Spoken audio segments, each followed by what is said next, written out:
শুধু ভক্তগুণীজন প্রণাম নমস্কার ও আন্তরিক অভিনন্দন। সবার আগে শ্রী শ্রী মা পাটনেশ্বরীর চরণে পুষ্পার্ঘ্য দিয়ে শ্রদ্ধাভক্তি প্রণাম জানাই। মুর্শিদাবাদ জেলার খড়গ্রাম থানার অন্তর্গত কলগ্রাম যমুনীর নিকট পাটন বিলধারে শ্রী শ্রী মা পাটনেশ্বরীর মহা আবির্ভাব পৃথিবীর ধর্মগ্রন্থে এ এক নতুন সৃষ্টি দেবী মায়ের। মহাতীর্থ শ্রী শ্রী মা পাটনেশ্বরী পীঠস্থান, চাঁদপুর মাঠ, গোসাইতলা। প্রতি বছর 10 দিন ধরে চলে। প্রতি বছর দোল পূর্ণিমার দিন হতে 10 দিন ধরে চলে মায়ের মহাপূজা, মহামেলা, উৎসব অনুষ্ঠান। আজ মায়ের মহিমা কীর্তন পাঠ পর্ব 33। মায়ের কৃপায় পঙ্গু অসুস্থ দেহ সুস্থ হলো। শোনো শোনো শোনো সবে শোনো দিয়া মন, এবে বলবো এক অপূর্ব কথন। নিখিলের বড় ভাই রবীন্দ্র মার্জিত, সর্বমঙ্গলা পুড়ে বাড়ি হইল প্যারালিসিসে পঙ্গু হলো শরীরের অঙ্গ তো, মুখের চেহারা গেল বেঁকে কথা না বলিত। মুখের চেহারা গেল বেঁকে কথা না বলিত। ভালো অঙ্গ পঙ্গু হলে রবি চলিতে নাই পারে, বিছানাতে শুয়ে থাকে সদায় অশ্রু ঝরে। খবর পেয়ে একদিন আত্মীয়রা গেল দেখিতে, গিয়ে দেখে রবি আছে শুয়ে বিছানাতে। আর আত্মীয়দের দেখে রবি সদায় কেঁদে চলে, হাত পা নড়ে না, মুখে কথা নাই বলে। দুঃখ দেখে স্বজনদের চোখে এলো জল, বলে ভালো হয়ে উঠবে দিয়ে পাবে বল। গায়ে হাতে বোলায়ে দিয়ে ডাকে মা পাটুনি রে, বলে ভালো করে দিও মাগো এই ছেলেটিরে। মায়ের আশিসে ভালো হবে সেটা মোরা জানি, মায়ের নামে মৃত্তিকা অঙ্গে দাও এখনই। ভক্তি ভরে মাকে ডেকে তোমরা বলো, ছেলে ভালো হলে চরণে দেবে ফুল ও ফল। মায়ের দয়ার সব কথা ওদেরকে বলে, পরদিন স্বজনেরা সব বাড়ি গেল চলে।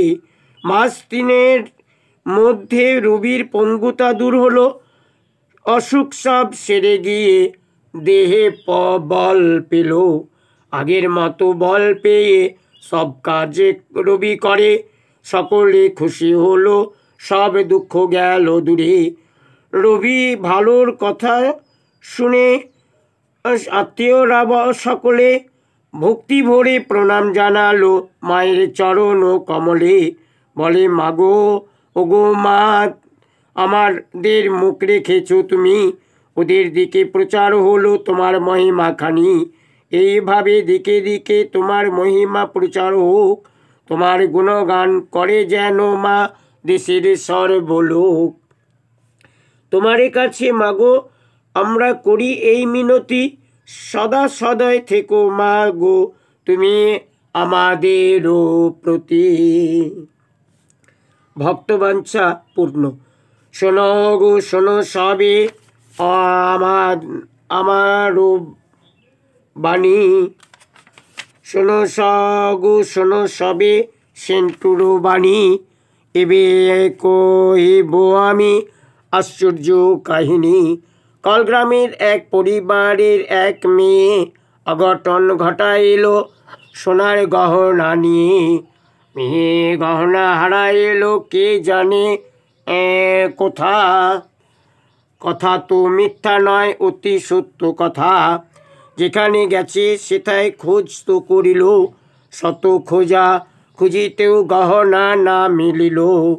বাড়ির সকলে মেয়েরে করে বকাবকি, বলে হারিয়ে যাওয়া সোনা আর পাবো কি। বকাবকি পরে বাড়িরও সকলে ধরিল মা পাটুনির চরণ যুগলে। চরণ যুগল ধরে বলে, ওগো মা পাটুনি, দেখিয়ে তুমি দাও মাগো সোনার গহনা খানি। বাড়ির সকলে নানাভাবে মায়ের স্তুতি করে, কান্নাকাটি করে আর চোখেতে জল ঝরে। মন্দির থেকে মা ভক্তের কাতর ডাকও শুনে ভক্তবাঞ্ছা পূর্ণ করিল যে ততক্ষণে।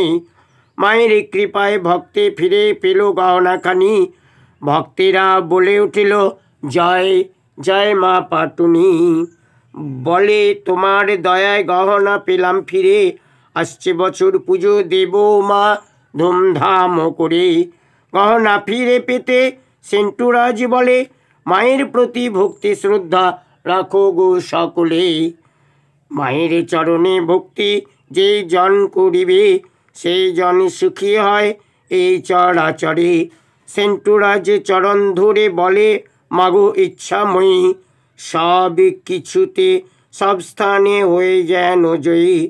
মা মাগো তুমি মনোবাঞ্ছা পূরণকারী, তোমার চরণ মাথে যেন ধরে রাখতে পারি।